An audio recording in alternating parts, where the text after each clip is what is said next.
X-CM గారు ఈరోజు ప్రత్యేకంగా వారిని కుటుంబాన్ని విజిట్ చేసి వారితో మాట్లాడి కన్సల్ట్ చేయడం కార్యక్రమం ఇవ్వడం జరిగింది. ఈ ప్రోగ్రాం ప్రకారం పోలీసు బందోబస్తును నిబంధనల ప్రకారం Z+ కేటగిరీ అవ్వటం వలన పూర్తి స్థాయిలో ఏర్పాటు చేయడం జరిగింది. ఇద్దరు అడిషనల్ ఎస్పీలు, ఇంకా DSPs, inspectors, SIs, Pisces, head constables, APSP platoons మొత్తం కలిపి 1100 మంది వరకు కోర్సుని పెట్టడం జరిగింది. అలాగే దీన్ని డిఐజీ స్థాయి ఆఫీసర్ కూడా మానిటర్ చేయడం జరిగింది. ఇద్దరు ఎస్పీలు, Anantapur SP and Sathya Sai SP ఆధ్వర్యంలో ఈ బందోబస్తుని కండక్ట్ చేయడం జరిగింది.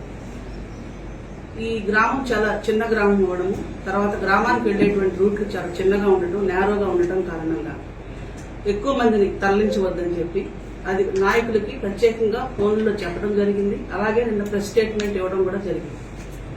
ఏమైనా చట్ట వ్యతిరేక కార్యక్రమాలు జరిగితే వారే బాధ్యత వహించాల్సి ఉంటుందని కూడా చెప్పడం జరిగింది.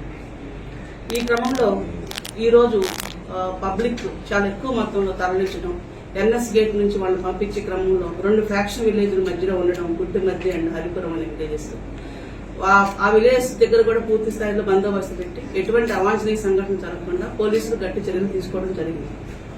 In spite of that so many vehicles, public అందరూ కూడా హెలీప్యాడ్ వద్దకు రష్ అవ్వడం జరిగింది. ఈ నాయకులకి చెప్పినప్పటికీ పబ్లిక్ ని ఎక్కువగా తరలించడం జరిగింది. హెలీప్యాడ్ చుట్టుపక్కల కూడా పూర్తి స్థాయి బార్కేడింగ్ నిర్వాహకులు ఏర్పాటు చేసుకోవడం జరిగింది.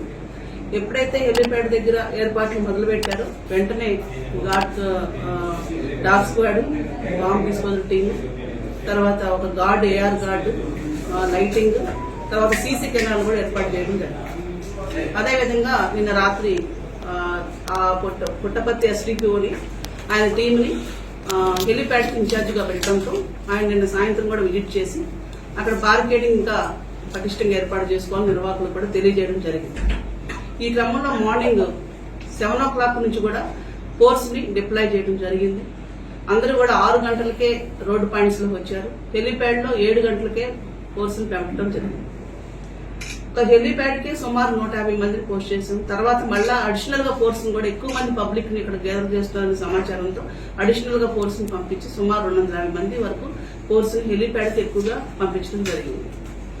ఈ క్రమంలో వివిఐపి గారు వచ్చేటప్పుడు హెలీప్యాడ్ ల్యాండ్ అయ్యే వరకు కూడా పబ్లిక్ కొంచెం దూరంగా ఉండటం జరిగింది. బారికేడ్స్ పెట్టాము, అట్లాగే రోప్ పార్టీస్ కూడా పెట్టడం జరిగింది.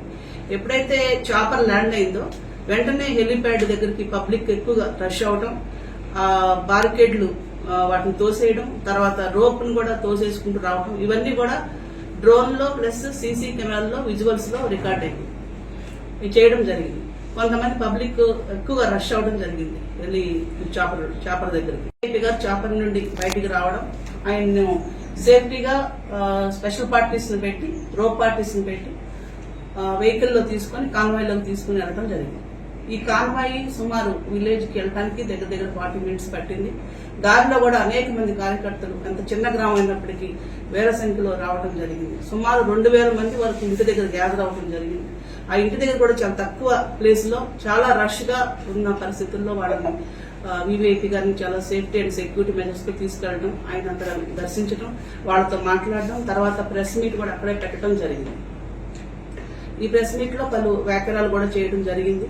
మా ఇన్వెస్టిగేషన్ గురించి కూడా పాయింట్అవుట్ చేయడం జరిగింది. ఈ ఇన్వెస్టిగేషన్ లో పూర్తి స్థాయిలో నిష్పక్షపాతంగా మొదటి నుంచి పనిచేసి ఎవరైతే ఇమీడియట్ అంటే చనిపోయినటువంటి వ్యక్తికి మెయిన్ ఎవరైతే విట్నెస్ అంటే ఆయన భార్యనే ఉంటారు కాబట్టి ఆ భార్య దగ్గరే ఇంటికి వెళ్ళి స్టేట్మెంట్ తీసుకోవడం జరిగింది.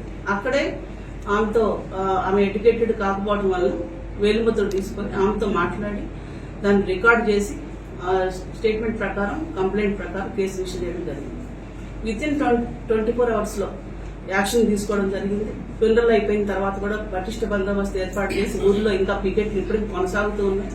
అలాగే 48 hours లో ఎక్కువ కూడా అరెస్ట్ చేయడం జరిగింది. దీనిలో పోలీసు నిష్పక్షపాతంగా పనిచేయడం జరిగింది. ఈ రోజు బందోబస్తుకు సంబంధించి కూడా పూర్తి ఏర్పాట్లు అన్ని చేసి క్రమంలో ఈ చాపకు సంబంధించిన పైలట్ ఎవరైతే ఇన్ఛార్జ్ హెలీప్యాడ్ ఉన్నారో డిఎస్పీ పుట్టపర్తితో నాకు కొంతమంది ఎవరో దీన్ని డోర్ లాగారు కాబట్టి డోర్ కి కొంచెం డ్యామేజ్ వచ్చింది, సో నేను ఇప్పుడు వివిఐపిని తీసుకెళ్లలేదని చెప్పడం జరిగింది. అయితే అప్పటికే మాకు కొంత ఇన్ఫర్మేషన్ అంటే స్పెషల్ ఇంటెలిజెన్స్ ద్వారా ఇన్పుట్స్ ఉన్నాయి. ఈ చాపర్ అంటే కొంచెం చాపర్ మీద ఏదో ఒక టెక్నికల్ రీజన్స్ తో రోడ్ లో కూడా వెళ్ళేటువంటి అవకాశం ఉంది కాబట్టి మీరు రోడ్ సేఫ్టీ కూడా వేసుకోమని చెప్పి మాకు ఇన్స్ట్రక్షన్స్ ఉండటంతో ఆల్రెడీ రోడ్డు పరంగా వెళ్ళడానికి కూడా మేము ఏర్పాట్లు చేయడం జరిగింది ముందస్తుగానే. సో ఇవన్నీ కూడా ఈ జరుగుతున్న క్రమంలో ఈ వివిఐపి రోడ్డు ద్వారా వెళ్ళడం జరిగింది. ఈ పైలట్ ఎవరైతే ఉన్నారో అతను దీన్ని తీసుకెళ్ళడం సేఫ్టీ కాదు, నేను ఒక్కడనే తీసుకెళ్ళాలని చెప్పి అతను 2 o'clock ఆ టైంలో ఆఫ్టర్ డిపార్చర్ ఆఫ్ వివిఐపి అతను కూడా చాపర్ని తీసుకుని వెళ్ళిపోవడం జరిగింది. సో ఇప్పుడు డ్యామేజ్ కనుక ఉంటే చాపర్ని వెళ్ళి కెప్టెన్ తీసుకెళ్ళడానికి లేదు, but he has taken that chopper. And at the same time ఇక్కడ స్టోన్ అతనితో కూడా మాట్లాడడం జరిగింది, కెప్టెన్ తో కూడా. అతను చెప్పిన ప్రకారం ఎక్కడ కూడా స్టోన్ వేయడం కానీ కర్రలు వేయడం కానీ జరగలేదు, పబ్లిక్ డోర్ లాగరని చెప్పి అతను చెప్తున్నాడు. దీన్ని ఇంకా సీసీటీవీ ఫుటేజ్లు ఇంకా డ్రోన్ కెమెరాస్ తో పూర్తి స్థాయిలో విచారణ చేయాల్సిన అవసరం ఉంది. అట్లాగే ఇది ఒకవేళ ప్రీ ప్లాన్డా లేకపోతే ఎలా జరిగిందనేది కూడా విచారణ చేయాల్సినటువంటి అవసరం ఉంది. ఇవన్నీ కూడా పూర్తి స్థాయిలో విచారణ చేస్తాము. అట్లాగే ఎనీహో సీసీ కెమెరాస్ 2 days ముందు నుంచి అక్కడ పెట్టాం కాబట్టి వాటి ద్వారా కూడా సమాచారాన్ని సేకరించడం జరుగుతుంది. ఈ మొత్తం వ్యవహారంలో ఎటువంటి బాడీలు అతనికి జరగకుండా, ఎటువంటి డ్యామేజ్ జరగకుండా వివిఐపిని సేఫ్టీ అండ్ సెక్యూరిటీ మెజర్స్ లో జిల్లా నుంచి దాటించి పంపించడం జరిగింది. అలాగే ఎక్కడా కూడా గొడవలు లేకుండా, ఎవరు కూడా అటాక్స్ చేసుకోకుండా, ఈవెన్ ఫ్యాక్షన్ విలేజెస్ ఉన్నప్పటికీ 65 kilometers స్ట్రెచ్ ఉన్నటువంటి ఈ దారిలో ఎక్కడ కూడా ఎటువంటి అవాంఛనీయ సంఘటన జరగకుండా వివిఐపిని బాగేపల్లి టోల్ గేట్ వరకు పంపించడం జరిగింది. ఇంత చేసినప్పటికీ దీనిపైన సేఫ్టీ అండ్ సెక్యూరిటీ మెజర్స్ సరిగ్గా చేయలేదని చెప్పి ఒక స్టేట్మెంట్ రావడంతో ఈ రోజు ప్రెస్ మీట్ కండక్ట్ చేసి ఈ డీటెయిల్స్ అన్ని కూడా చెప్పడం జరుగుతుంది. వారికి స్థాయిలోనే బందోబస్తు ఏర్పాటు చేశాం. ఎక్కడ ఎటువంటి Z+ కేటగిరీకి ఏమైతే నిబంధనలు ఉన్నాయో అవన్నీ కూడా పాటించడం జరిగింది.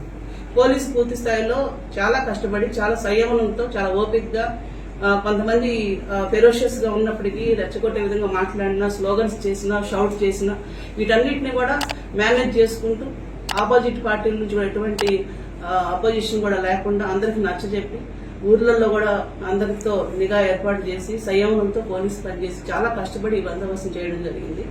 ఇలాంటి పరిస్థితుల్లో ఈ విధంగా కామెంట్ చేయడం అనేది సమర్థనీయం కాదు, సమంజసం కాదని ఈ సందర్భంగా తెలియజేస్తుంది. Thank you. పంపిస్తున్న సమయంలో 1-2 పోలీసులు కూడా గాయాలయ్యారు, అది వాస్తవం గాయపరిచారని అక్కడ సమాచారం. 1-2 పోలీసులే కాదు, ఈవెన్ ఇంటి దగ్గర కూడా తొక్కిసలాట, ఇంటి దగ్గర కూడా తోసేయడం, కొంత పోలీసు మీద రోప్ పార్టీస్ మీద ప్రెజర్ తీసుకురావడం జరిగింది. ఆ క్రమంలో కొంతమంది పోలీసులకి అంటే కనిపించకుండా వీపు పైన అట్లా వాళ్ళకి గాయాలైనాయి. అలాగే ఈ హెలీప్యాడ్ దగ్గర కూడా పబ్లిక్ రోప్ పార్టీస్ ని తోసుకుని వచ్చే క్రమంలో ఆఫీసర్స్ ని క్యాప్ ఊడి కింద పడిపోవడం, వాళ్ళ బూట్ కాళ్ల మీద తొక్కడం ఇలాంటివి కూడా జరిగినాయి. సో ఇవన్నీ కూడా ఆఫీసర్స్ నుంచి ఇప్పుడు స్టేట్మెంట్స్ రికార్డ్ చేసుకుని యాజ్ పర్ నిబంధనల ప్రకారం ప్రొసీడ్ అవుతుంది. అక్కడ మీ డ్రోన్ ఉంది, అక్కడ డ్రోన్ అయితే ఉంది క్లియర్ గా. అక్కడ ఎవరు వాళ్ళ మీద చేసుకున్నది కంపల్సరీ చేయి చేసుకోవటమా లేక తోసేయటమా అనేది మనం క్లియర్ గా పరిశీలించి తీసుకోవాలి. అది కూడా ఇప్పుడు వీడియో ఫుటేజ్ వెరిఫై చేస్తున్నాం. అన్ని క్లోజ్ అంటే వ్యూలో, అంటే ఇప్పుడు డ్రోన్ అంటే పైనుండి తీయటం వలన అది క్లోజ్ గా లేకపోవడం వలన సీసీ కెమెరాస్ ఉన్నాయి కాబట్టి వాటి ద్వారా ఇంటి దగ్గర సీసీ కెమెరాస్ ఉన్నాయి, అలాగే హెలిప్యాడ్ దగ్గర కూడా సీసీ కెమెరాస్ ఉన్నాయి. ఈ రెండింటిలో క్లోజ్ గా తీసుకొని ఆ వీడియో క్లిప్స్ అన్ని కలెక్ట్ చేస్తాము. చేసి దాని ప్రకారం విచారణ చేపట్టడం జరుగుతుంది. జగన్ గారు ప్రెస్ మీట్ లో ఉన్నారు, అంటే టీడీపీకి అనుకూలంగా కానిస్టేబుల్ పోలీసు ఎవరైనా ఉంటే బట్టలు ఇప్పించి నిలబెట్టామన్నారు. దాని మీద అది ఎవరి డ్యూటీ వాళ్ళు చేస్తున్నామండి. మేము పోలీస్ యూనిఫామ్ కష్టపడి చదువుకుని వేసుకున్నటువంటి యూనిఫామ్ ఇది ఎవరో ఇచ్చింది కాదు. ఒకవేళ నియమ నిబంధనలకు వ్యతిరేకంగా పని చేస్తే సర్వీస్ రూల్స్ ప్రకారం యాక్షన్ తీసుకోవచ్చు. కానీ ఈ కామెంట్స్ కి నేను స్పందించను. But we are no way related to these comments.